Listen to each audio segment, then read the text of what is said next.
Welcome, fellow horror hounds, and welcome to the latest episode of Talk and Stalk, your unholy home for horror. I'm your host, as always, Barry, and I have a very special guest with me today, Mark Iveson, a published author and fellow horror fan. Good to have you here, Mark. It's good to be here, sir, and thank you very much for asking me, and I'm more than happy to shamelessly publicise myself as much as possible.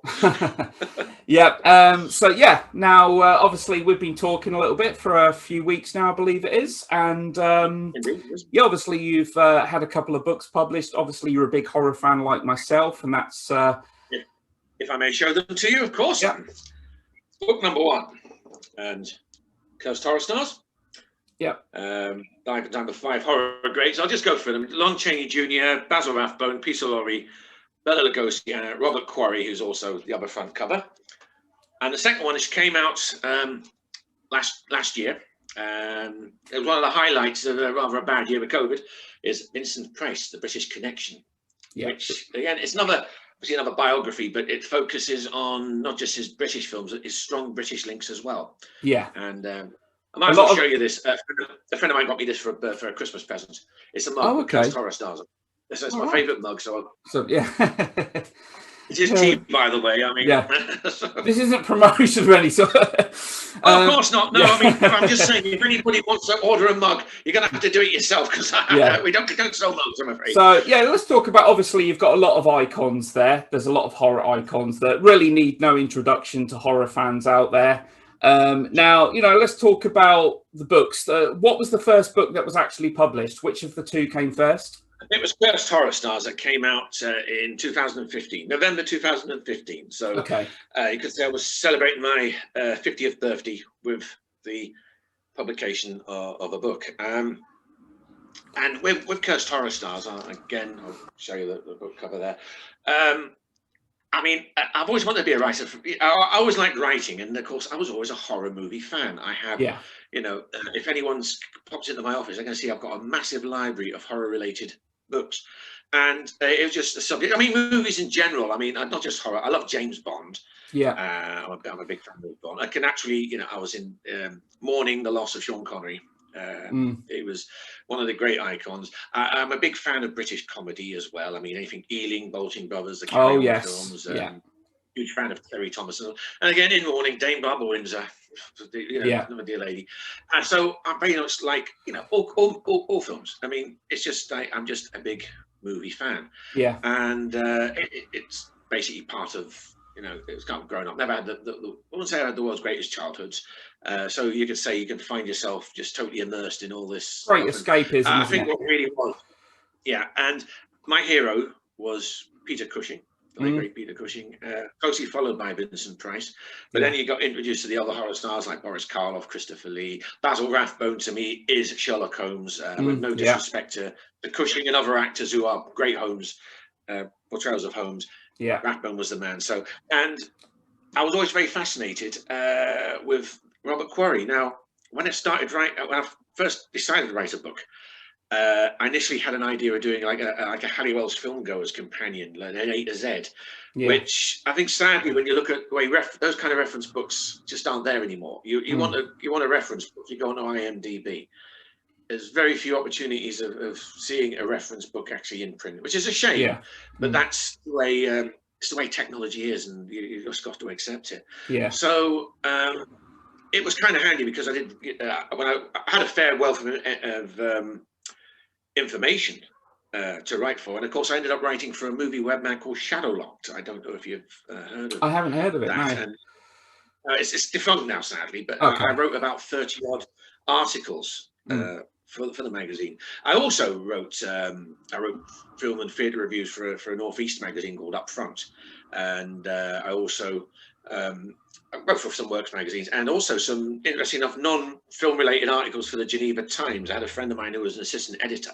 So I wrote one piece which kind of links with the movies, because as a kid, I grew up reading Tintin. Tintin was a hero. Hergé, yes. Same here. Asterix as well. Asterix as well. And also, little, not as well known, but still popular, was Lucky Luke the Cowboy. Oh, yes, I've heard it. Yeah, and I wrote a piece, Tintin's Links to Switzerland, which actually, when I talk about Hergé, he was very much into travel, and Switzerland was one of his favourite places. And from what when you learn about it, apparently it was at the Calculus affair. Professor Calculus stayed at the Hotel Carnarvon in Geneva. And apparently, I've never been there, and hopefully maybe one day I will. It was actually a room that's totally dedicated to Tintin memorabilia. All right. I'll have to see that. But yes, I was into that. And so I had a great love of and literature as well. I mean, anything horror related. I was a big fan of Robert Bloch, Richard Matheson. Psycho, 1959 novel, yeah. Yeah, I mean, Bloch himself, he had, I wouldn't say he had a disregard for the book, because to him it said he just wrote a good book, and then it suddenly became a hit film, which he had nothing to do with. And then he's now from the author of Psycho, and he found that a bit disconcerting at first. But then he just said, "Well, if you can't beat them, join them." Yeah, because he wrote a lot of great short stories, didn't he? That were actually adapted into TV and film. Yeah. Indeed, I mean, he wrote various episodes for the Twilight Zone and the Outer Limits. I mean, it was good, good time in the 60s, and naturally, Amicus made very good use of his stories in some of their Portmanteau movies. So I found myself wondering what I'm going to do next, because this reference book was on printable. And so what I wanted to do was go look at the downside of typecasting. Now, typecasting, you look at it's probably not so much now. A lot of actors seem to, probably because they earn so much now, they can afford to sort of like take different career moves. But the older days, especially with Hollywood and so on, you're pigeonholed into certain roles. Now, it's great if you play a policeman for the rest of your life, but suddenly if the demand for playing those roles are gone, you'll be having trouble trying to go, working in other movies or working at all. So typecasting is always a big thing. And with horror typecasting, I think it's very unforgivable. I think the genre, when you look at it, is unforgivable to a lot of the actors of that time. Boris Karloff once said that playing the monster was a profitable mistake, but a mistake nonetheless. I mean, he was very grateful for the part that enabled him to eat, basically, after years of struggle. But you find that when the genre kind of goes out of fashion, it can have a serious repercussions with the actors. So I was trying to emphasize that, and it was actually the death of Robert Quarry. I read that he was in a nursing home where he was actually where he was financed by his fans.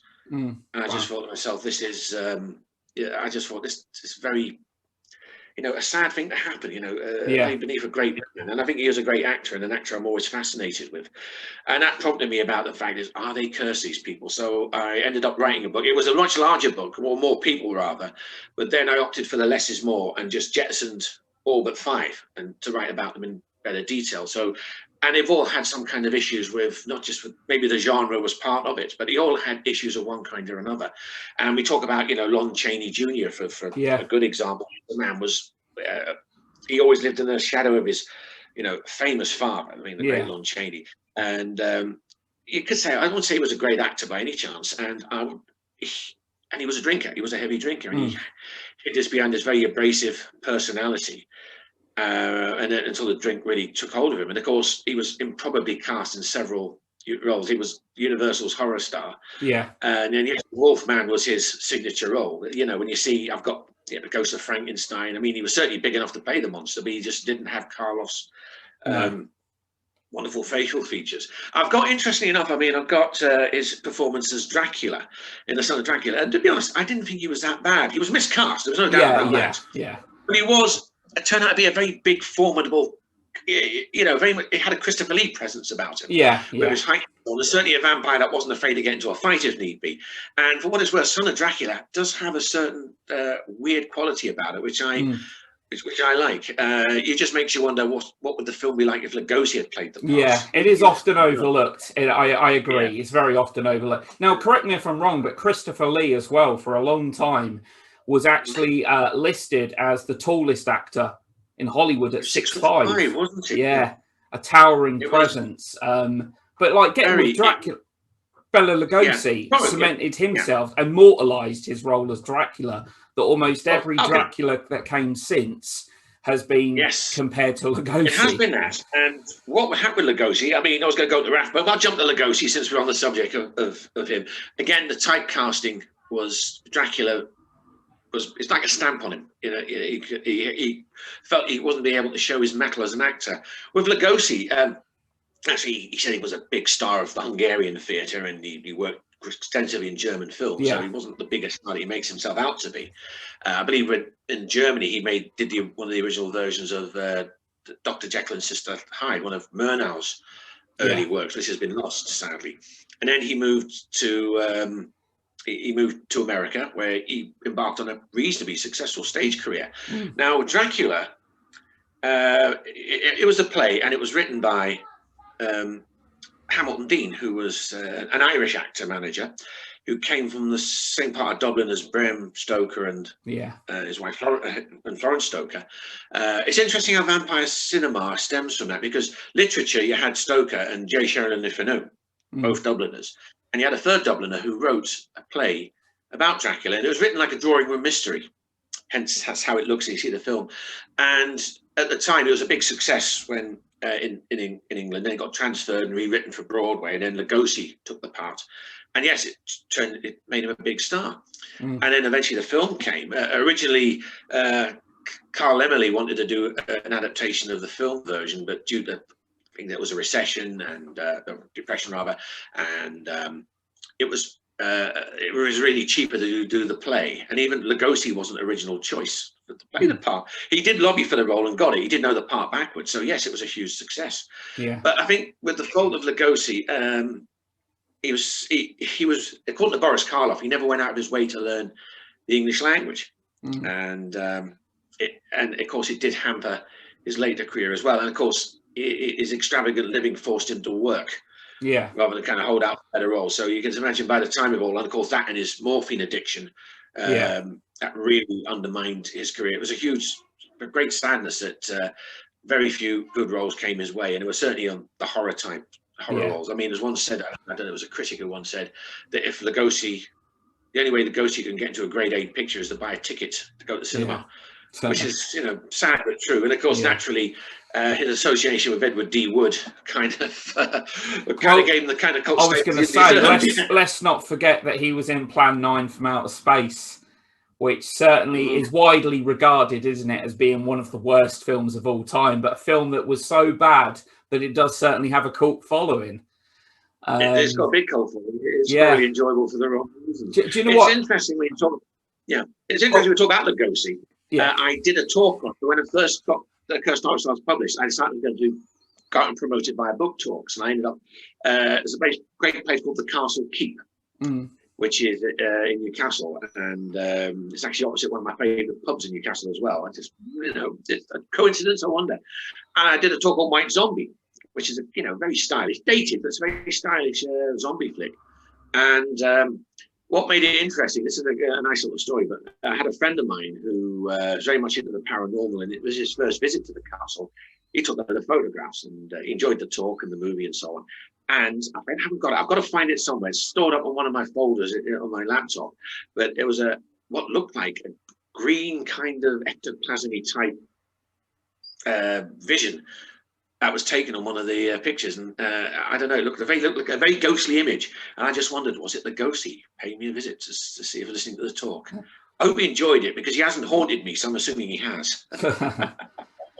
So yes, Lugosi, his problem was limited range and his morphine addiction, and we go the same with Peter Lorre, was a morphine addict as well. I mean, unlike Lugosi, he did go out of his way to learn the English language. He was a massive star of the Berlin stage. He was a toast of Berlin theatre, and especially with the works of Bertolt Brecht. So you can imagine the classical career he had.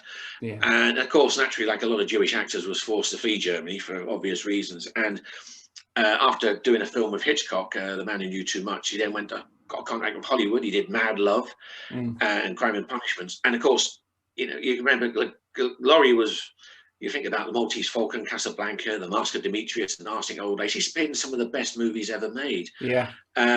Financial and morphine problems really did cause issues. And of course took a toll on his health. And with Lugosi, Like Bela Lugosi, he started having trouble getting further roles because he was briefly blacklisted for communist affiliations, and he returned to Germany. He directed an interesting movie called The Lost One. It was a pet project. Wasn't a success. Filming did take its toll on his health, and although he returned to an admiring audience back at Return to Hollywood from Germany, he made a bit of a comeback with obviously the Poe movies, obviously Vincent Price. But you can tell if you watch the films, he looked grossly overweight, not very well, and of course he died relatively young, 59. So it was a huge shame with that. Yeah. We talk about Basil Rathbone. Rathbone, again, another classical theatre man, World War I hero. He did at home with Shakespeare as he was with contemporary theatre. Big toast of the West End, and of course eventually Broadway, and of course Hollywood beckoned, and he was a star villain.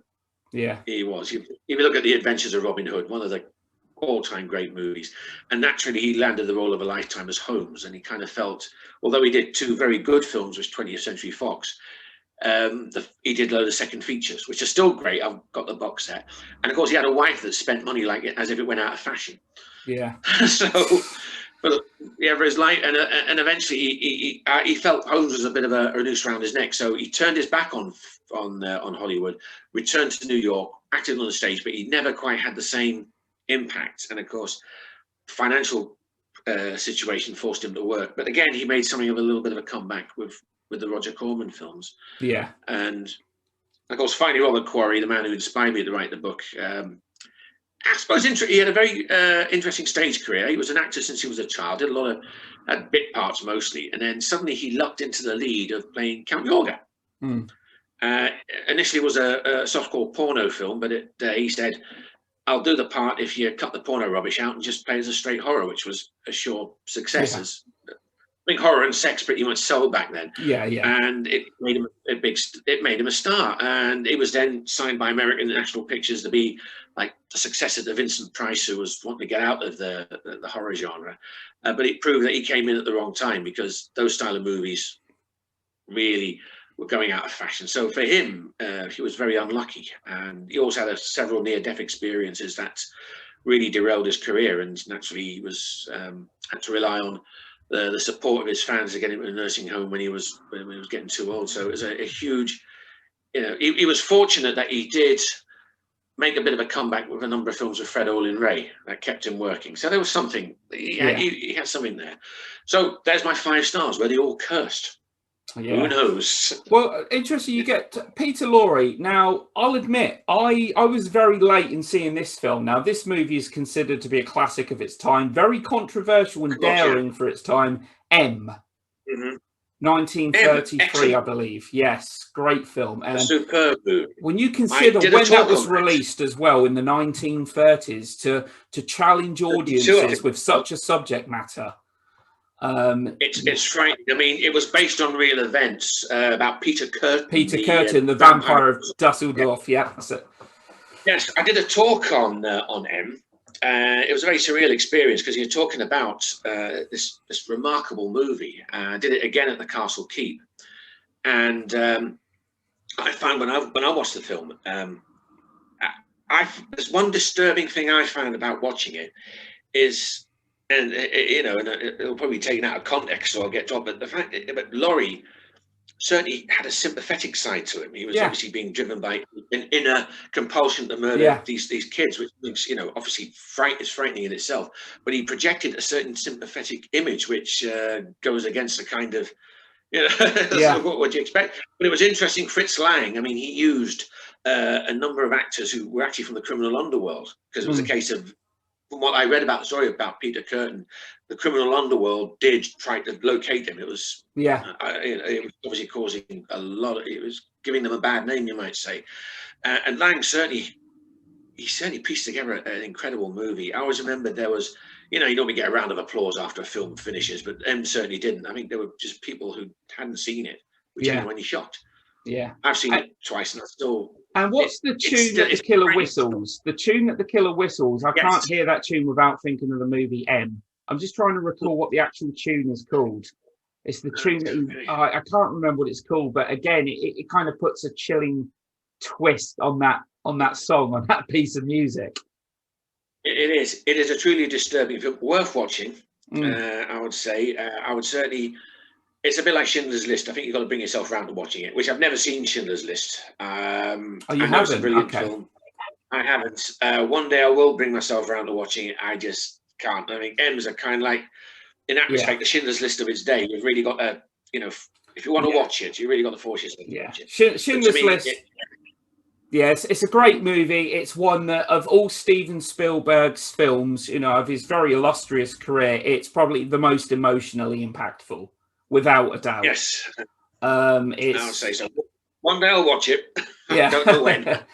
I'll admit, every time I've seen it, it's just one of them films. I appreciate it so much, but due to the subject matter, I find it hard to watch with repeated viewings. It's not a film that I can return to too often. Yes, just watch once. Yeah. Or maybe twice after getting over the initial shock. But I reckon that's about as much as you can. Yeah. I'm glad you mentioned Fritz Lang as well, quickly getting on to them. I know I don't want to go too much off topic. One of the greatest sci-fi films of all time, Metropolis, which is like... Again, another film. One of the nice things that I've done, I mean, not me actually doing talks and so on. I did the talk on M and Son of Dracula. I did one on that as well, and White Zombie. But at the Castle Keep, I'm obviously shamelessly plugging the place, but it was just a wonderful experience. We went to see a lot of silent movies, mainly German ones, to live music. Metropolis was one of them. I didn't see that one at the Castle Keep. I saw it at the Cathedral next door. Actually, and they had a live rock band playing behind the screens at Metropolis, which is, I always say about Metropolis, if you didn't have Metropolis, you wouldn't have Fifth Element, which you can see in terms of the art decor was clearly Metropolis inspired. Now, some of the other films I'd seen was A Cabinet of Dr. Caligari. Oh, 1920. I've got that on Blu-ray. It looks incredible. The restoration. The Golem. I've seen The Golem. I've seen Nosferatu. They're kind of like very standout movies. Hacksan Witchcraft Through the Ages, the Swedish one. Okay, not seen that.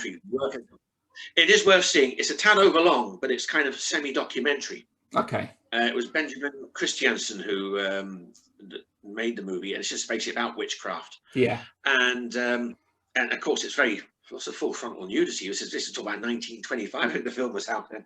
Yeah. So, but with them, they always played live music, and with Caligari, I've seen it twice to different music scores.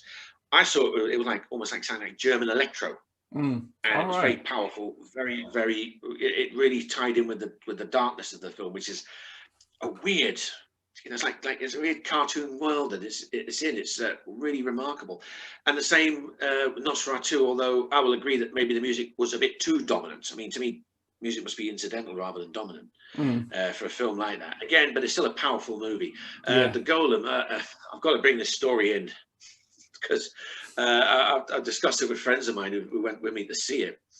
They use sound effects. Now, I don't know if you've seen The Golem, and I'll probably spoil it for you. So, but I've never actually seen it. I've never actually seen it in its entirety. Funnily enough, I've never seen it from start to finish. An outstanding movie. I mean, Paul Wegener plays the Golem, the clay monster of Jewish folklore, who's there to rescue the people of Warsaw. And there's a character in it because it's set obviously Middle Ages, and there's a character in it, a knight in shining armor called Florian. The name will always stick in my mind. He's this rather goofy, not very attractive knight, about the wimpiest knight ever. I mean, he's much worse than Sir Robin in Monty Python and the Holy Grail. This guy's and of course, he makes advances towards the rabbi's daughter, which, believe you me, she looked as though she could beat him up. And what they did was he used coughing and sneezing noises every time he came on the scene, and eventually he falls foul of the Golem, which he really didn't have to do much except poke him in the eye. But I think throwing him off a turret was too good for him. And they just made coughing and sneezing. So if I ever watch that film again and see that particular character, it will just be stuck in my mind. So I've warned you. You're going to watch it. You're going to think, somebody sneezing. Does it actually have a Blu-ray release? Does it have a Blu-ray release in the UK? Okay. I've got no idea. It's certainly. It's something I have to check. I mean, I know silent films aren't a bit more like curiosity. Yeah, I mean, comedy, horror, I think I only own 5 silent. Actually, speaking of silent films, another film I'd like to mention. Actually, 1927, I believe it was Hitchcock's third movie, The Lodger. Oh, right. Which, I know of it. I don't think yeah, I've seen it. I think that's a good film, because what that movie does, it actually sets a lot of the conventions, a lot of the themes in the movie become very, very prevalent in a lot of Hitchcock's later movies. So it kind of set the template for a lot of his later films. It's a good film. It was loosely inspired by the Jack the Ripper murders. A woman becomes convinced that her new lodger is the murderer. I believe the murderer in the film is known as the Avenger. Interestingly, I'm sure you know about Hitchcock, he had a penchant for blonde women. Yes, yes, indeed, yes. And the women in this film the women that are being targeted are blonde in this movie as well. Yes. So yeah, it's a good Hitchcock movie. It's one I'd recommend. Check that out. I'm always open to any kind of movies and so on. Yeah, well, you've already mentioned two films I haven't seen. It's, you know, so... Yeah. But obviously with the book, I mean, naturally you get, when it came to the journey, I mean, I'll briefly talk about our writing journey as I do with various book talks. It hasn't been the easiest of journeys, because one thing is I have battled clinical depression. I've gone through you go through bad moments where you don't write anything and so on. Music kept me going for a little bit. I do play a little bit of guitar, and I did run a music night for quite a few years.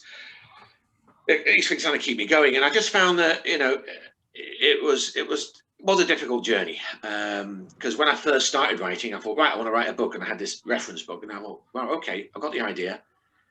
What do I do next? Yeah. And it was absolutely sort of frightening. I was like, oh my God. And this was the day before internet and so on. Before all that. So if I wanted to research, or, you know, and I suppose I've got no qualms about that, is, you know, at the time, books, or borrow books from libraries, come out and buy them, whether it's brand new or second hand, which probably explains why I've got a massive collection of movie related books. But when I took a bit of a direction by subscribing to the Writing magazine, and the Writing magazine introduced me to a writer's retreat, which is based at the Hayes Conference Centre in Swanwick in Derbyshire, one of the longest running writers' retreats. It's on every August. Naturally, last year it had to be cancelled for obvious reasons. Yeah. And I decided to give it a go. I could meet people like me who are starting out. I could meet established people who could be encouraging. So it was kind of like a nice balance. And I also had guest speakers over the years. I'm trying to think of some. I mean, I'm going to reel off some well-known ones. You're going to say who, but I mean, Peter James, I think, is really very well-known, crime writer. And I've got friends of mine who got loads of his books, and I've had the fortune to meet him twice. I'm trying to think of Deborah Mugar, who wrote The Best Exotic Marigold Hotel, which has been made into a film. One of my big favorite actors at the moment is Bill Nighy. I mean, I could just watch him in anything. Oh, yeah, gotta love Bill Nighy. Yeah, I can't stop laughing. Even in serious stuff, I just burst out laughing. You know? Yeah. So, and it was a bit overwhelming at first, because I just thought, am I really cut out for this? When because by that time, the internet it's part of life now, and writing had become a very technical medium, and it was a case of, am I really cut out for it?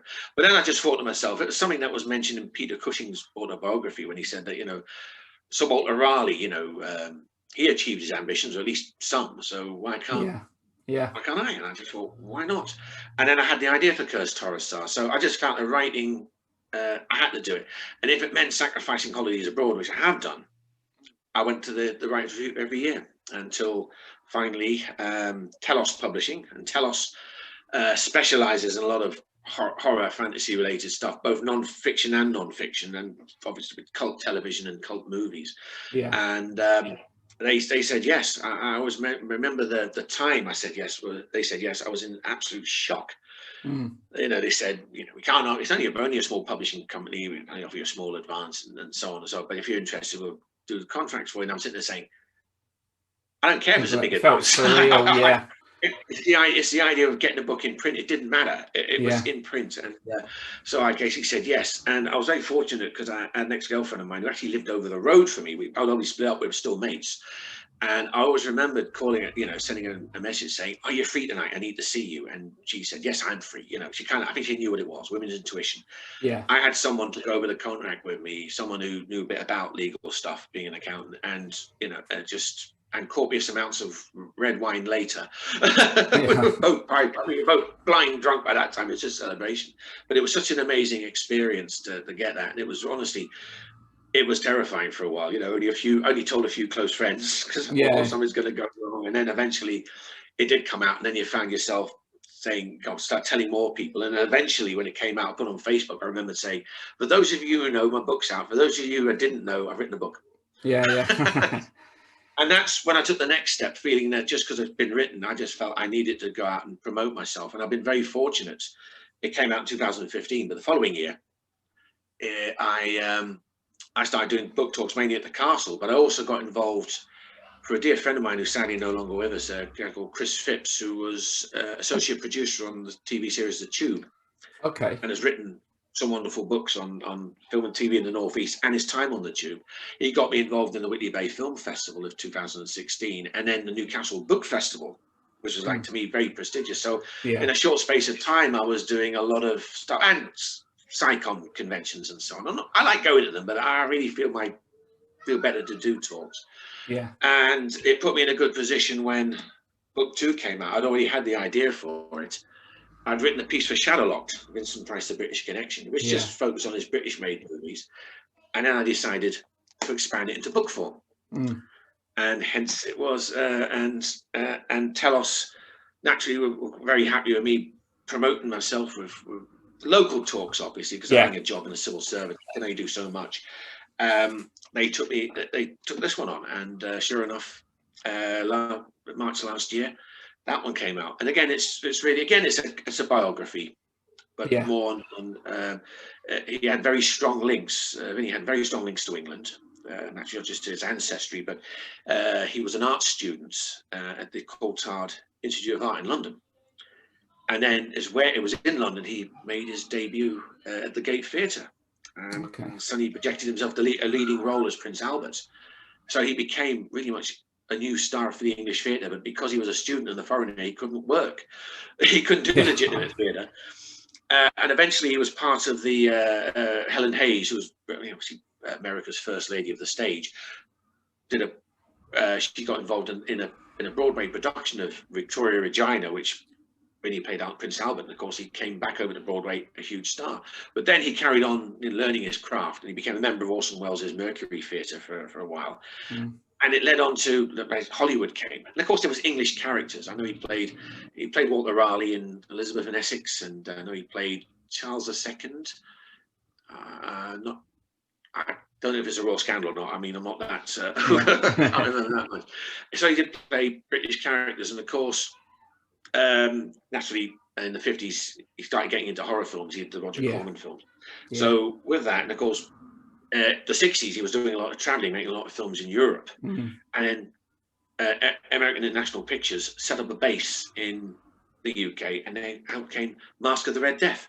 Yes. So the first half of the book was his life, and then the second half, his first British movie. I just focus on each movie. Yeah. Which don't hate me for saying this. I actually did a podcast a little while ago, only about a week and a half ago, on my top 10 60s horror movies. Yes. And that is where I announced that I had not seen Mask of the Red Death, released in 64, directed by Roger Corman. I know I need to watch it. I've seen Witchfinder General, and again, a great movie, 68. Yeah. I need to watch Mask of the Red Death, and it is on Blu-ray, and I'm going to go ahead and make that purchase. Go for it, because it is a very good film. You can see Corman was, at the time, getting very tired of the way the series was going, and he was starting to spoof it with my favourite story in Tales of Terror, The Black Cat, which... yes, yeah. I do like my red wine, I've got to be honest, but every so I always think about my favourite scene in that movie when when Vincent Price as Fortunato Lucrezi and played by Laurie. Absolutely remarkable performance by Laurie. Totally stole the show from Vinny. And I always just like the scene when they have Vinny doing the exaggerated, making facial expressions and sipping it and smelling it and saying, "Oh, this is a Chateau Latour 1812." A bit heavy for a Margot. So and Laurie would just like drink bottle for bottle. "Oh, don't be stingy, give me more." And he totally matches in bottle for bottle. It's just a wonderful scene. I love it. Yeah. He did the same with The Raven. With Mask of the Red Death, Corman had a chance to take the series I think he took it as far as he can by doing something in England where he felt using new actors and technicians, he had something of something he could produce that was more interesting. And I think Mask, outstanding costumes. Hitler's Rogue was the director of photography. Yeah, Don't Look Now, great film. Exactly. So you had some quality people there. And Laura Nightingale did the magnificent costumes and so on. And Vinny, I mean, up until then, I think Vinny was playing kind of pathetic characters when you think about it. Always been, driven by fate and so on. And it's really, he had a chance to play a really overt villain, a very handsome, debonair villain, very pious in his beliefs. And I find it was one of his more interesting characters he played. He couldn't be far away from Roderick Usher or Dr. Aramis in The Raven and characters like that. He was very much an interesting, very interesting villain, an interesting character to play. And of course, he did Tomb of Ligeia, which again was the final Corman movie, again made in England, and again an excellent film. And then after a couple of years of doing Dr. Goldfoot and the Girl Bombs, garbage. He did some garbage. Again, it was because he was an art expert. He went out for Sears and Roebuck. He was buying artwork for them. So it was like he was using his expense money. Buy. I think we can let him off, can't we? He'd already established himself as, He was under a contract, and it was someone called Sam Arkoff. He said that. With the expense money he was given, he'd think he was like living the high life, but he found himself like living in some pokey little guest house for a fraction of the amount, just what he'd had just to buy artwork. I believe it's called fraud, but it didn't matter. and of course, eventually, we all know about Witchfinder General. He returned to England for that. And again, the making of the film's as interesting as the actual film itself, because we know about the less than amicable relationship he had with Michael Reeves. And again, it just makes good. It was just, and again, it was I think it's one of the few dislikable characters he played. His villains always had a bit of niceness about them, and the only other character I found dislikable was when he did Shelby Carpenter in Laura. Again, a total sleazebag, which awful person, but great performance. And naturally, then he had this unbroken run of great movies. He did The Oblong Box, he did Scream and Scream Again, Cry the Banshee. Oblong Box was his first movie with Christopher Lee, and they became best of friends. And then later, the Dr. Phibes films came, and actually the next, probably his other definitive one was Theatre of Blood, which, I believe is your favourite, right? It is my favourite, indeed, yes. It was very hard. What's your favourite movie? It's very hard. He's done some great ones. He's done some bad ones, which he's been great in. But I have to say, Theatre of Blood was just, to me, it was an absolutely great movie. I would say for any students, it's a wonderful way to be introduced to Shakespeare. Yeah, definitely. And you can imagine, you can see the element of fun. He had a chance to work with actors who have done Shakespeare before, very, very prominent actors. And as he said, to him being an American playing like 8 Shakespearean roles was just worth it. And I just think his master of disguise, I mean, his Shylock was incredible. I think that was one of his best Shakespearean interpretations. His Butch the Hairdresser was certainly worthy of a carry-on film. He was just because he playing like contemporary characters, like the Gordon Ramsay Take Notes, This Is Your Dish. It's just a wonderful just a wonderful performance, and I think you just couldn't get better. And eventually he did Madhouse with Peter Cushing, which I couldn't guilty pleasure for that, but I felt it could have been better for the casting. And then after a bit of a break, he returned to the theatre with Diversions and Delights, playing Oscar Wilde, and actually did a lot of television and so on. He was on the Muppet Show. He worked with Cushing in a radio series called Aliens of the Mind, and then eventually he did a trio of fairly indifferent comedy horrors. He did Monster Club, which I have a soft spot for. Yeah, I'll admit. Donald Pleasance was in that, wasn't he? He was indeed, yes. And Tom Carradine, yes. I think I said about the Monster Club, it's like, it's not a good film. It's not a great film, not a good film. It's a pretty lousy film, but watch it. Yeah, it's got charm to it. It's fun.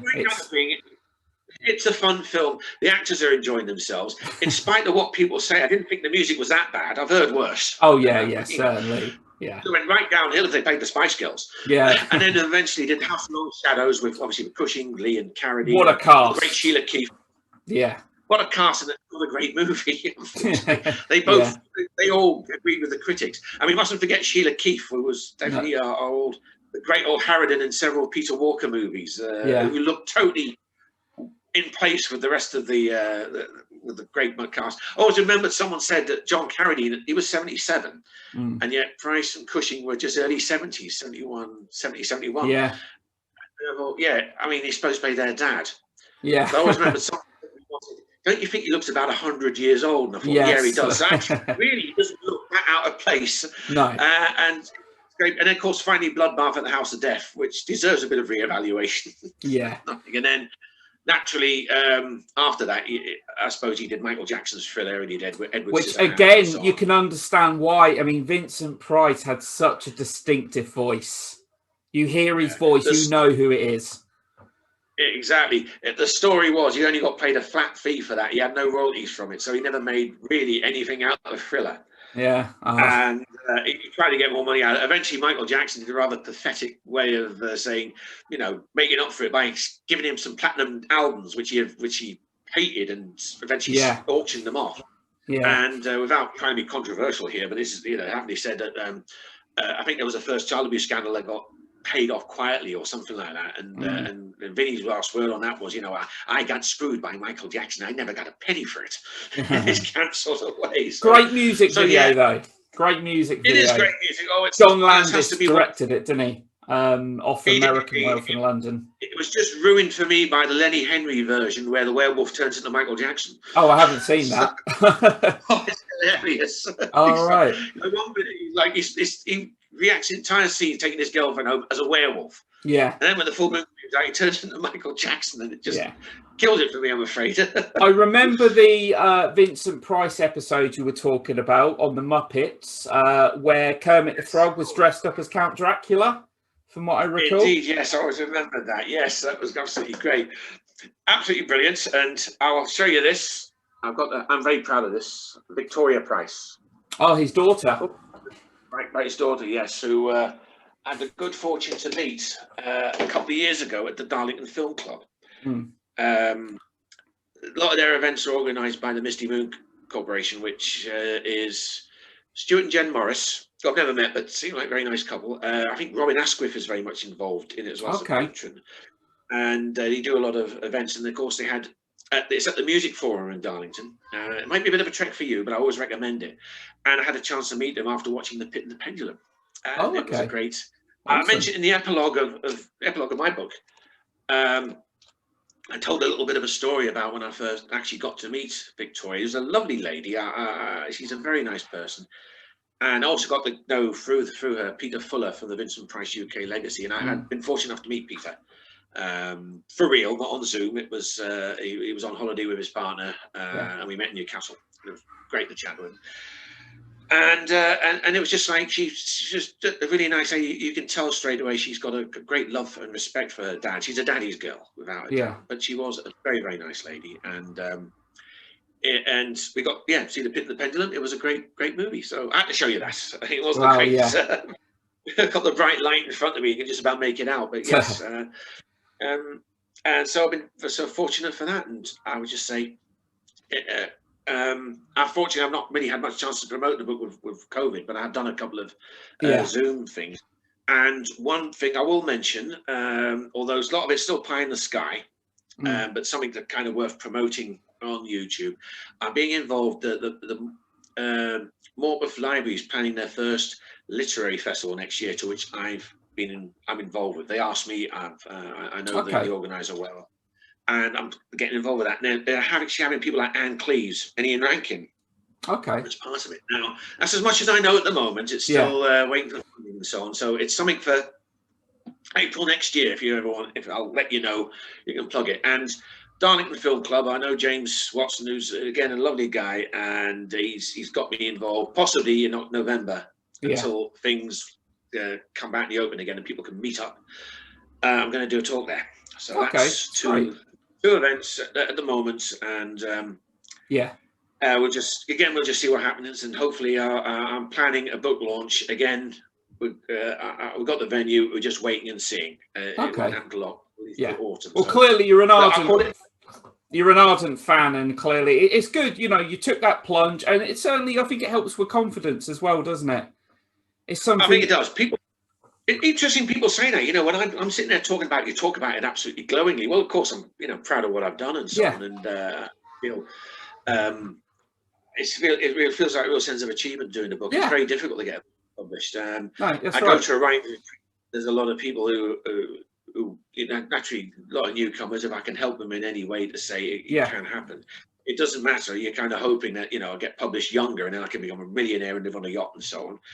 But 50 isn't a bad age to get your first book published. No, exactly. You've got the passion, clearly, you've got the knowledge, and it's being put to use. And you're clearly, you are one of the most passionate people I've spoken to regarding what you're into, certainly. So it's like you certainly know your stuff. I like to think so. I mean, I'll mention We Belong Dead as well, because with COVID, it has kind of knocked I know it's knocked a lot of people have not been able to write. Some have been. I've been working on a project. I'm working on a few projects, and I'll mention this. I've got to plug it. This is one of the books I've got, which is from the We Belong Dead magazine. Okay. Which you might be. Now, am I correct in saying this? This is a homage to Dr. Terror's House of Horror. It's to do homage to Amicus. Amicus in general. Yeah. It's Darrell Buxton and Eric McNaughton, who are the men behind We Belong Dead, are doing a series of books, and I've just contributed several chapters to it. Okay. I've done 2 for that particular book, and I'm doing some for others that are out. There's going to be a book on Hammer out in July. Oh, okay. Which I've 4 chapters on, and which again has just kept me, it's kept me in the loop with actually writing. During especially COVID has been a very, very difficult time for a lot of people. And, and it's kind of thing that has kept me a bit sane. Yeah. So, yeah. Well, I mean, people notice that. Yeah. How passionate I am. Yeah. We're quickly to get back to Vincent Price. Actually, I just want to quickly say a couple of my favourite Vincent films as well that I love. I love House of Wax from 1953. And I also love House of Usher, Fall of the House of Usher, as well. That was the one that really that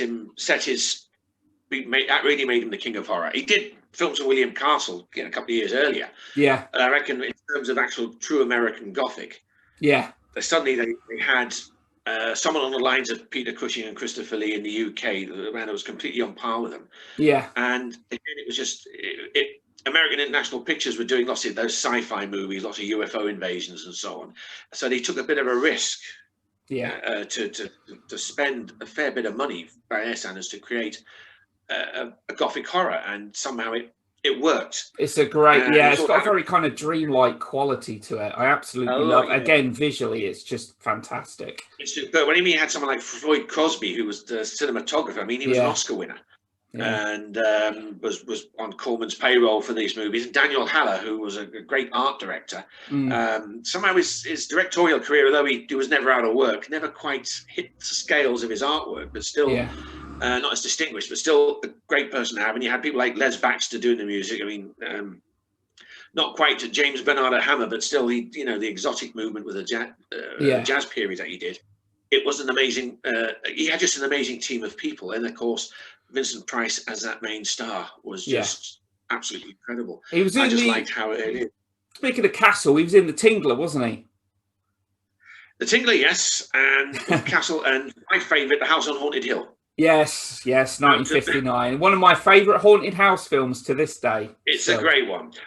I did a piece for We Belong Dead for a previous book, and I had the idea about haunted house movies. You've got 3 types. Well, so usually 2 types of horror. You've got the horror and the comedy films, like Bob Hope comedy. And you have 3 different types of horror movies. You have the one where you're not sure it's haunted.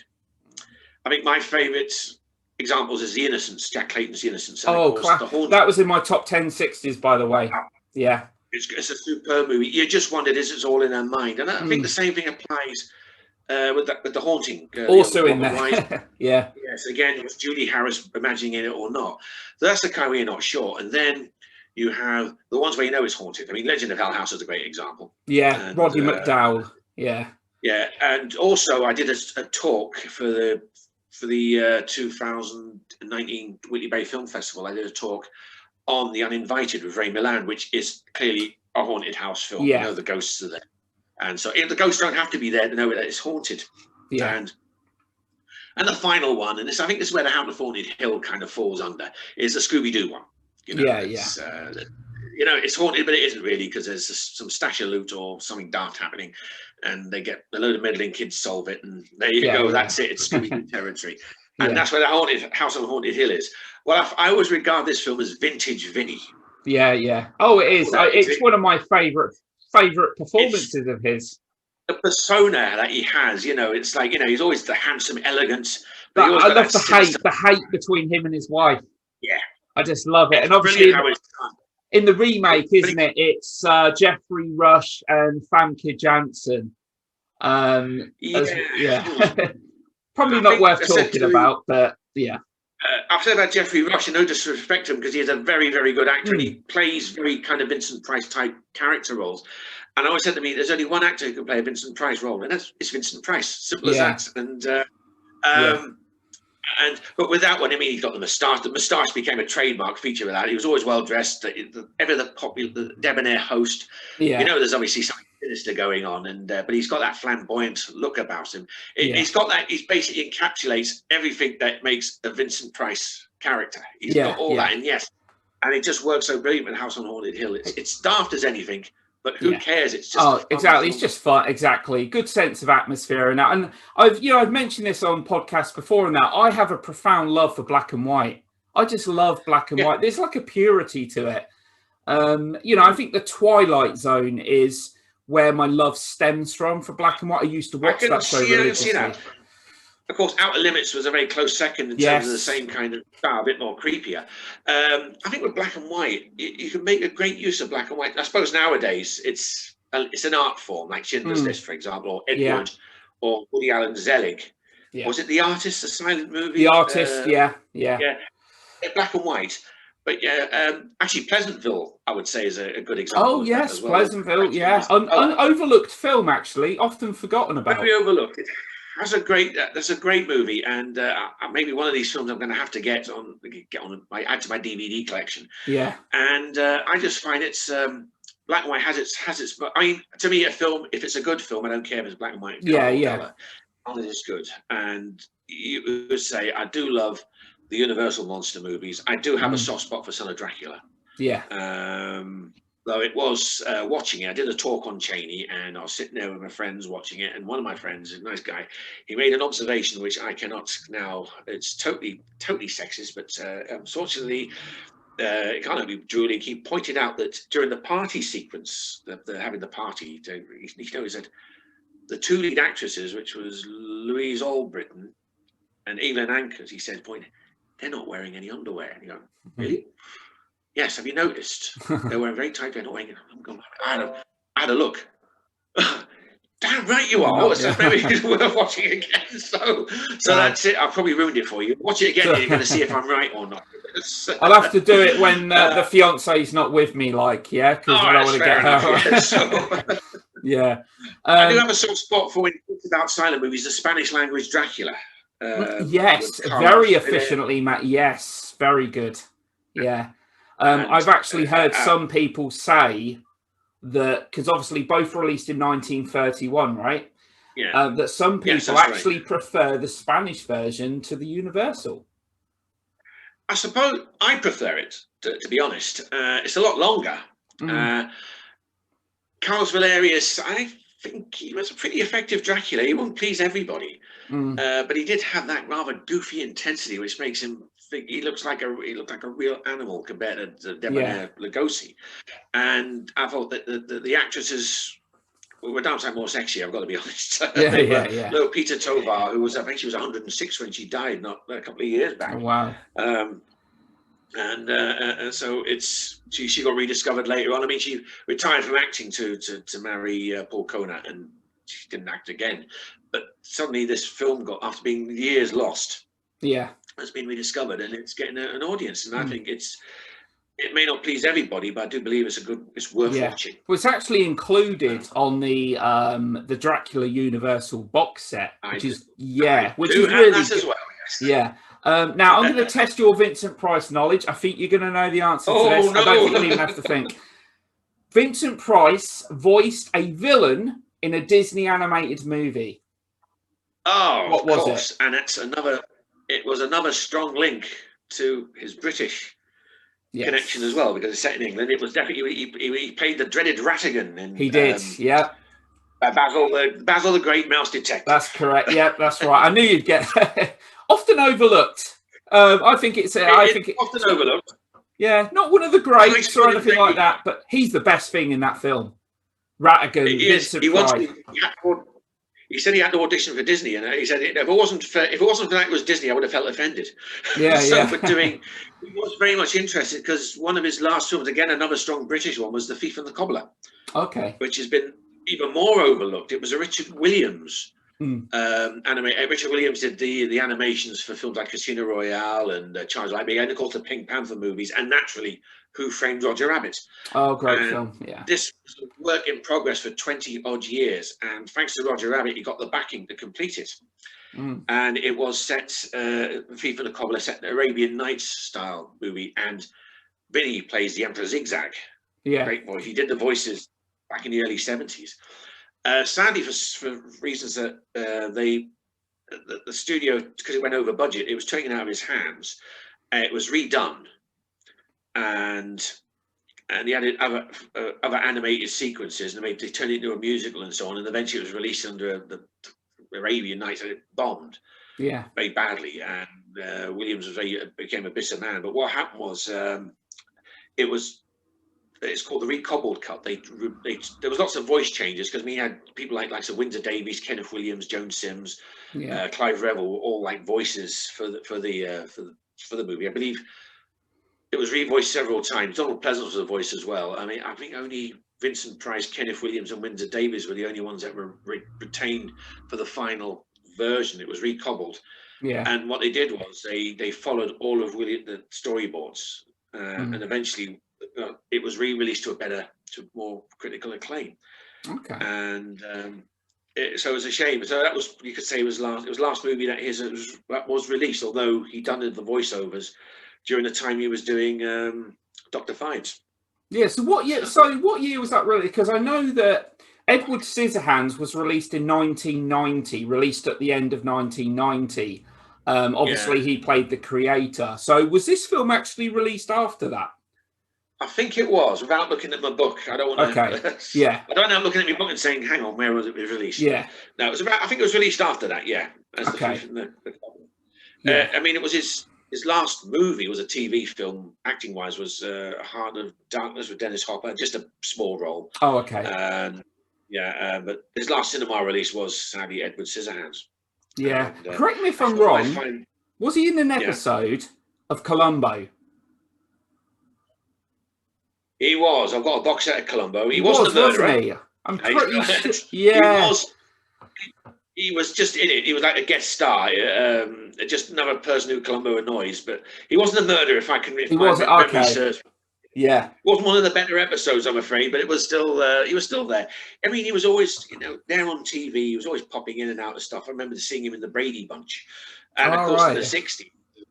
He's doing F Troop. He was doing Voice at the Bottom of the Sea. Naturally, you could forget Egghead in Batman. Yes, yes.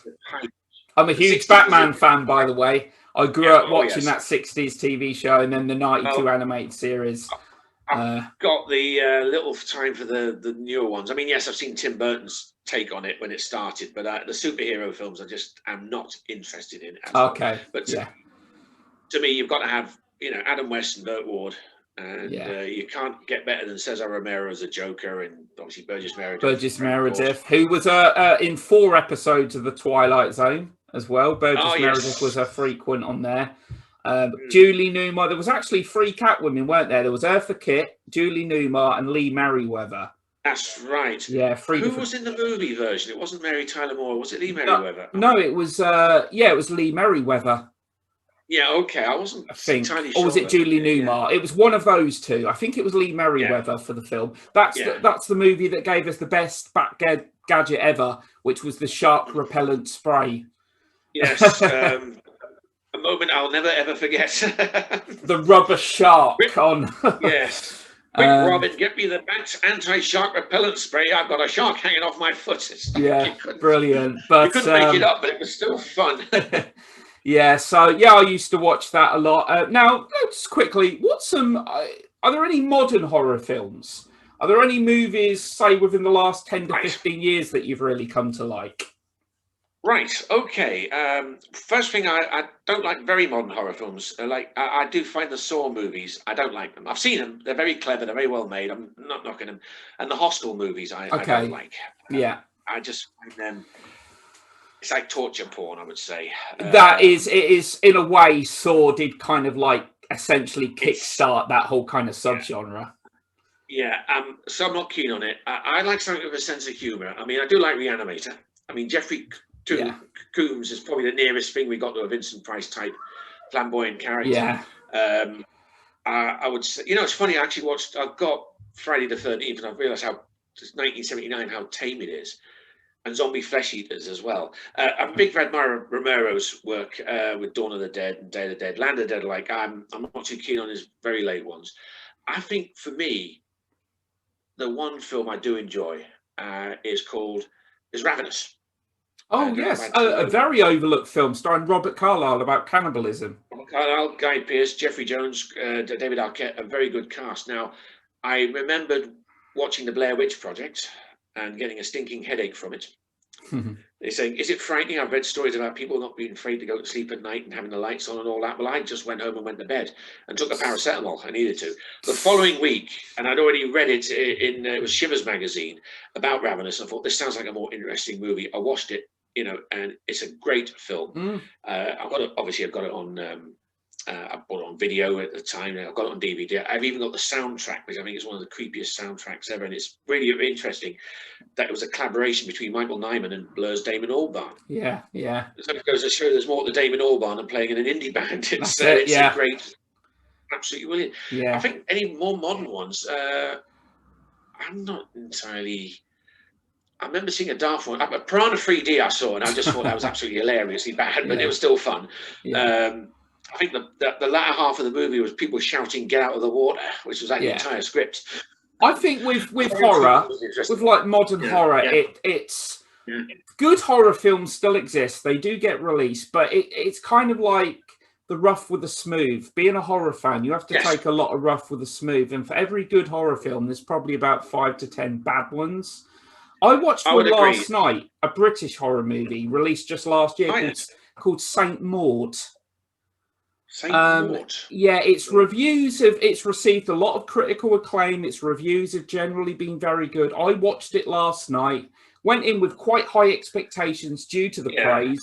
I thought it was really good. But it's one of them movies, it's a very slow burning film that probably isn't accessible to everyone. Right. Well, I was watching one and I've forgotten the title of it, but it's a portmanteau featuring Martin Freeman. What's the film called? A horror film with Martin Freeman? Yes. Hang on. Ghost Stories. Yeah. That's it. Yes, thank you. A simple thing I can't remember. It was, watching it, thinking, it could be like another portmanteau style with Amicus.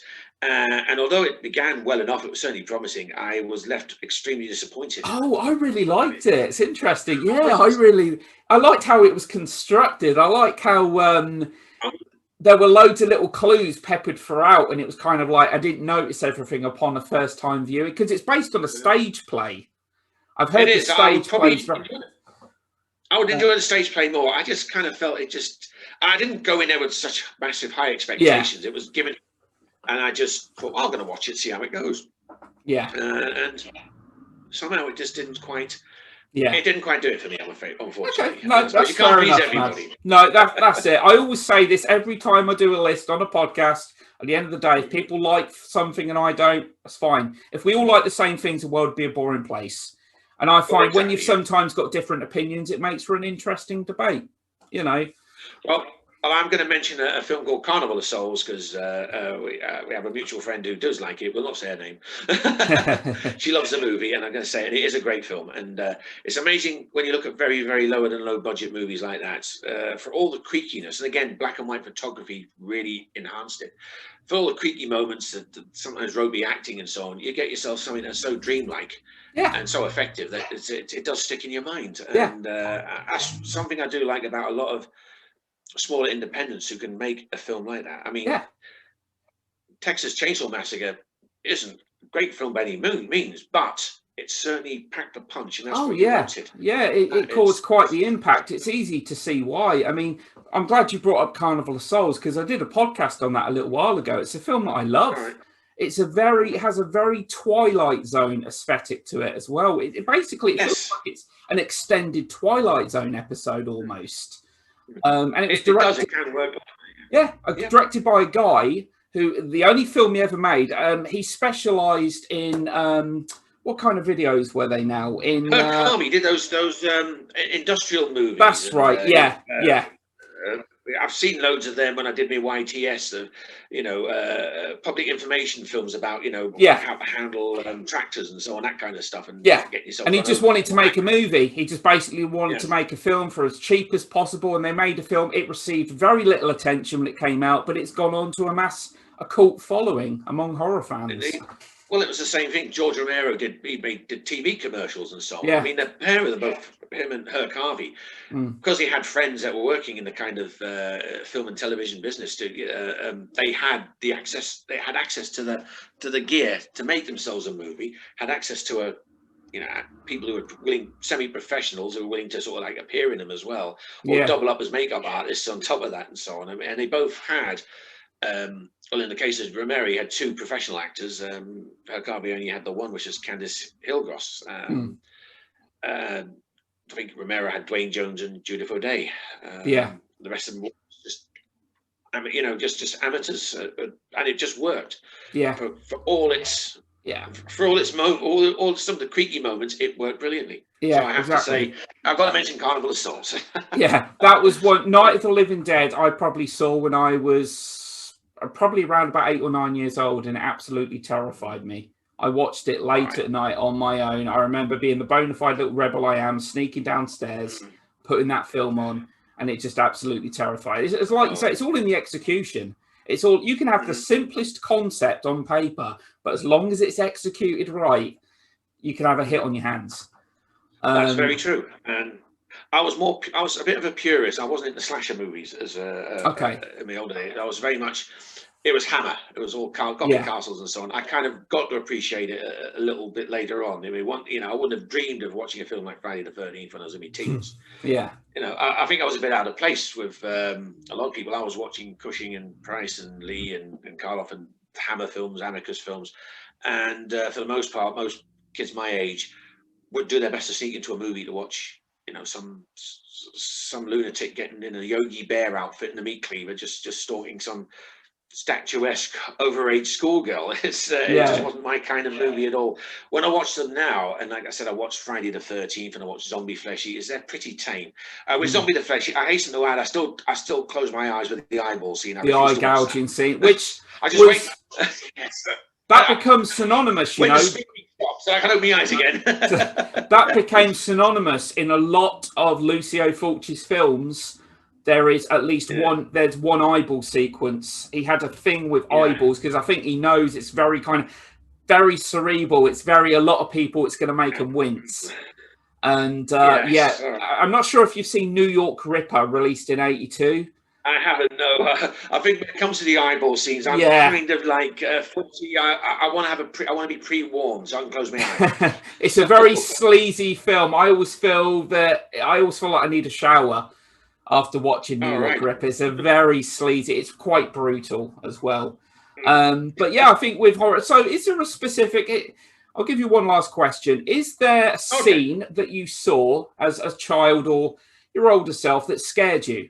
What's a scene that scared you from any movie? It's kind of funny. because yes, I've been lots of films. I was like from the Doctor Who, John Pertwee era, and I'd Oh, hide behind right, the sofa, that kind of. But you know, over the years, when it comes to watching sort of Hammer, there's very few things that actually do scare me. I'm just trying to think of a scene which I could jump out of. I remember, well, you know, years ago, I was taking an old girlfriend of mine to watch Evil Dead 2 Oh, at the okay. cinema. And everyone's jumping out their skin. She was practically grabbing hold of my arm, jumping up and down. I'm like this, going, oh, that's hilarious. It's the hands doing this. Comedy, horror, yeah. Yes. But they were all jumping and screaming at someone. I think I've got to be honest, because there's been loads. It doesn't scare me now, but when I first watched Jaws and the classic scene with the head coming out. Oh, yes. Classic jump scare sequence, I absolutely jumped. There's probably others that's kind of made me feel a bit uncomfortable, and I've got to kind of half close my eyes. But no, that is the one scene that just, when I watched Jaws, that did jump. It wouldn't do it for me now, but you know, but that's, I think that's a sad thing. That film put a lot of people off going into the water, didn't it? Jaws is again a film that caused quite an impact. Yeah, huge box office success. I'll tell you one scene, and I didn't realise what film it came from until I was like into my early 20s. And it's the climax of Don't Look Now. Ah, yes. Chasing the little figure in the red coat, corner in the corner. That I remember seeing that as a young child, and I had nightmares that night, and I did not know what it was, what film or TV show it came from, and it wasn't until I was probably 21 I discovered what film it was from. I think it's a great movie. I mean, that'd be one of the scenes I've got. There's a couple like that where I do have it creeps me out type scene. Yeah, and that was the one that didn't scare me as such. It was pretty creepy. Yeah, and I suppose I wouldn't say it made me jump, but it certainly made me wince. Yeah, at the end, it was kind of rather. Just I think a similar one was Oh yes, yes, that's enough. You don't want to wake up to that, you know. You know, when it comes to like what things are you scared of, you know, and although I'm not actually scared of, you know, clowns. I know people don't like clowns. I've got Magic with Anthony Hopkins. I've seen on TV. Oh, great film! I've got it on Blu-ray. It's a great film. Love it. Could you watch it when there's eventually dummies? You know, the dummies are there. You know, I've got Dead of Night still does that. Yes, I'm doing a podcast on that tomorrow. Yeah, I'm actually even a surprisingly unpleasant TV movie, very good movie, but surprisingly gruesome one for its time, called Dark Night of the Scarecrow. So Scarecrow's going to be a bit overlooked. Very overlooked movie. I love Magic. It is a great movie. I mean, I've been reading little bits about it. The fact that they made the dummy, and the dummy does look like Anthony Hopkins. Yeah, quite. I think it unnerved him so much that apparently he actually threatened to leave the film. He was just so unnerved. I heard something like that. Yeah. But that harks back to the puppets in the Vincent Price episode of Voyage to the Bottom of the Sea, when he had the Richard Basehart puppet that was on his shoulder. Oh, right. Kind of yeah. I just want to quickly say there's one scene that I saw in a film recently, a Wes Craven movie that I'd never seen before. All right, yes. And my fear is spiders. And I'm arachnophobic, and there's a movie called Deadly Blessing from 1981, and there's actually a scene with Sharon Stone, and it's a spider dangling over her mouth. She's being forced to open her mouth, and the spider's crawling down and jumps. Oh my God. For anyone that's arachnophobic, it is just absolutely terrifying for anyone that's scared of spiders. I'm not an arachnophobic, but I can certainly, you know, when it comes to stuff like that, I mean, frogs is like the best example. I remember that. 74. So if it's something like that, you're thinking, no, those things can creep me out, although I don't mind spiders. Yeah. I hate them, man. I can tell you a story just briefly. Me and two other lads went to watch 8-Legged Freaks with David Arquette. And one of them was terrified of spiders. We weren't. We were laughing. It was good fun. Good fun movie. I do like that. We were just too busy looking at him because he was turning green. But yeah, sorry, I was interrupting you there. Oh, no, that's right. Yeah, that film I can handle because it's big CG spiders. Arachnophobia from 1990. I don't think I've ever seen it from start to finish. I just hate seeing spiders. I saw one today in the garden, and I tell you what's the fastest I've moved all week.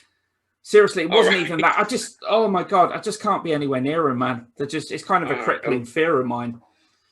All right, well, I'm a big Spider fan. I mean, I only watched Arachnophobia once at the cinema. It was a great movie.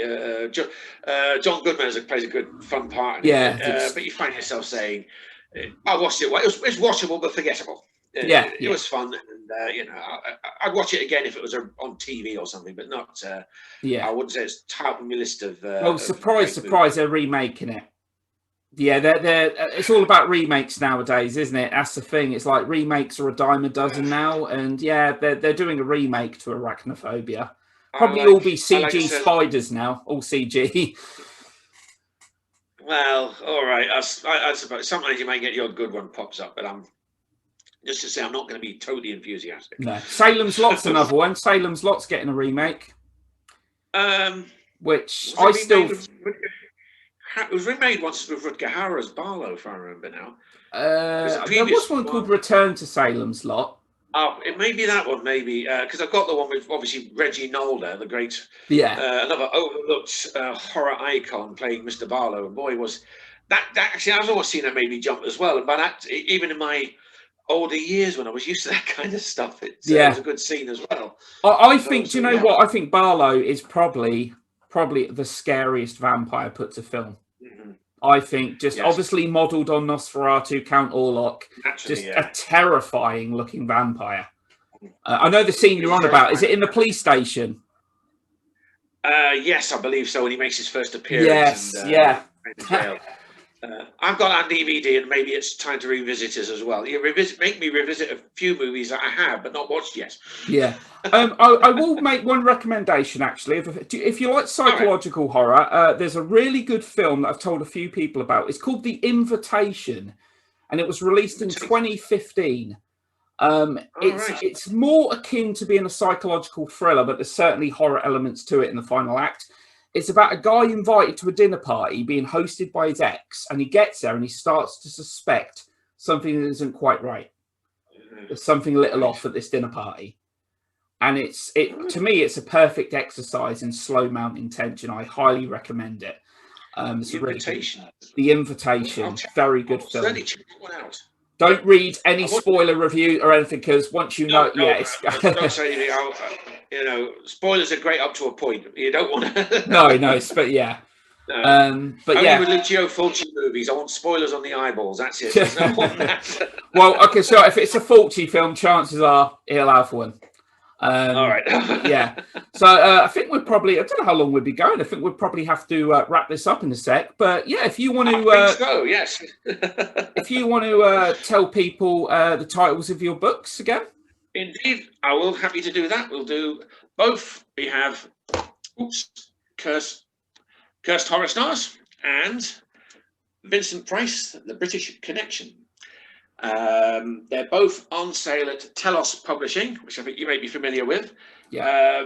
I think the Vinny one's $15.99. I think Cursed Horror Stars probably that same, maybe a little cheaper. So you can get them from go on the Telos webpage, and which, if I look at the back of one of the books, there we are. We'll have a look at the back of this one. There's Telos page there, if you can work it out.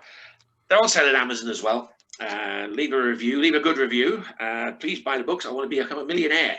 I want to be on a yacht somewhere in the south of France with sipping champagne and having hot and cold running bikini-clad ladies at my beck and call and eating chips. You don't want a lot from life, do you? You really don't want much. Not a lot from life. Oh no, it's only small ambitions. Yeah. So please get them, and leave a nice review if you can. They're a very good book. Telos. I've got to say, Telos I've got a couple more of their books over the years as well.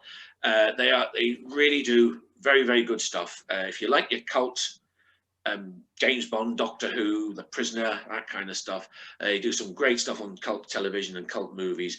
In terms of other stuff, they do dark fantasy things, and they're run by Steve Walker and David Howe, great guys. David's wife Samantha is a very successful writer. She's doing a lot of psychological thrillers.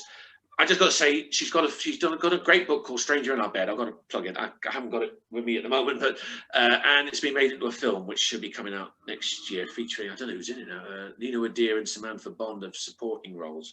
Okay. But yes, so I'm going to plug them. They've been very good to me. They're very nice people, and so I'm going to be good to them. Okay. So with that. I think we've I don't know, we're up to about the 4-hour mark now, aren't we? I think, or something like that. Something like that. I've got no idea. But no, I'm glad you mentioned Bond, actually, because a lot of people probably don't realise this about me. I'm a huge Bond fan as well. Oh, good on you. I'm going to quickly put you under the spotlight. Favourite Bond film off the top of your head? All right, we're from Russia with Love. Snap. From Russia with Love. Great minds. Yeah. Yes. Sean Connery's second Bond film. Yeah, Connery was my hero. The scene on the train, like Robert Shaw, my favourite henchman. You know, I just like the moment when he's, you know, he never says a word throughout the entire movie. You think, is he mute? Is he a sinister foreigner? That kind of stuff. Yeah. And then he kills off Bond's contact and poses at him. Says, hey, Captain Ash, hello, man, and all that kind of stuff. And it just totally kind of diffuses a lot of tension. Guys using the Watts Garot, isn't it? Yes, it's a great movie. And someone said to me, it wouldn't work with Roger Moore as a Bond. You know, he would. Bond kills Grant. You won't be needing this, old man. Yeah. If it was the other way around, it was Roger Moore. Apart from the fact that Robert Shaw could snap him in two without breaking a sweat, but he would go like, "Who? You would be needing this, old man. Wasn't nice Philly years and all that." And then, straight to his tie, because it's the only thing that's right. I'm afraid I'm not a Roger Moore fan. He was great at The Saint, Simon Templar, but the more times I've watched Roger Moore Bonds, the less I enjoy them. Okay. No, I like From Russia with Love. What I love about From Russia with Love is it was kind of more towards. It was before the gadget-laden era, where Bond was more reliant on his wits and that. And like you said, that fight sequence on the train, just you know, just great. And Rosa Klebb. Let's not forget Rosa Klebb with her poison-tipped blade. Frightening woman as well. I've got to do. I've got to add one more thing before we should. I've got to talk about my nephew, who's now grown up. He was a Bond fan. He loved the gadgets. He was a big fan of Q. So he always liked the gadgets. Oh, okay, yeah. And once at dinner, we were all talking about our favourite. We were talking about the Aston Martin, the briefcase, and all the other stuff. And he just sat there and said, "I like Little Nelly." You only live twice. 8-year-old, you know. Wow. I like Little Nelly. It was his gadget. He loved Little Nelly, so I'll give that a mention as well. That's good. That's one of my favourites. You only live twice, actually. I enjoy it. I really enjoy it. I love the Bond theme song, courtesy of Nancy Sinatra as well. Of course, it has some good moments. The first 5 Bonds, I say, are great. For Connery, I wasn't keen on Diamonds Are Forever. I didn't mind on Her Majesty's Secret Service. I didn't mind on Her Majesty's Secret Service. I think Lazenby, if he had done the second Bond, that would have sealed it for him. The Roger Moore ones, I'm in the minority. I thought Dalton was great, and I do like Daniel Craig. It was a more serious kind of take on Bond. You know, it was a more serious and with Roger Moore, I'll admit I do like some of his films. I did like The Spy Who Loved Me. That's my favourite of the Roger Moore Bond. And do you know what? That is probably my favourite Bond theme song. Carly Simon's "Nobody Does It Better." I absolutely love that song. It is a great one. Yes, it is. Yes, I mean, there's a lot to enjoy. I mean, and Brosnan. I better mention Brosnan. He's not. Yeah. Yeah. No, don't ever mention Die Another Day to me, because that is the only one I'll never ever watch again. I'll watch the others. The weakest Bond film. To me, it is the weakest Bond film to date. Absolutely. Even the weaker ones had something worth watching about them, but this one had nothing to me. No. It was like an Aston Martin that turns invisible was like more akin to a sci-fi film. Some terrible green screening and just pretty forgettable. Brosnan he was looking a bit past his best as well, so even he admitted that. Yeah. Okay, we're gonna wrap things up now. Otherwise, we'll go another 2 hours talking about Bond. I'm sure we could maybe we do it part 2. We do a Bond one instead. But yeah, thanks a lot for coming on anyway, Mark. It's been great having you in. Absolute pleasure, Barry. That's all right. We finally meet again after various couple of false starts where you've been constantly apologising. I've got my invoice ready for the number of times you have apologised, and so I'll be expecting a bill soon. I'm sorry I've been apologising that much, you know, but don't apologise. All right then. So that's it for today. Thanks a lot to everyone that listened or watched, and I'll be back again soon to haunt you and torment you. Take care.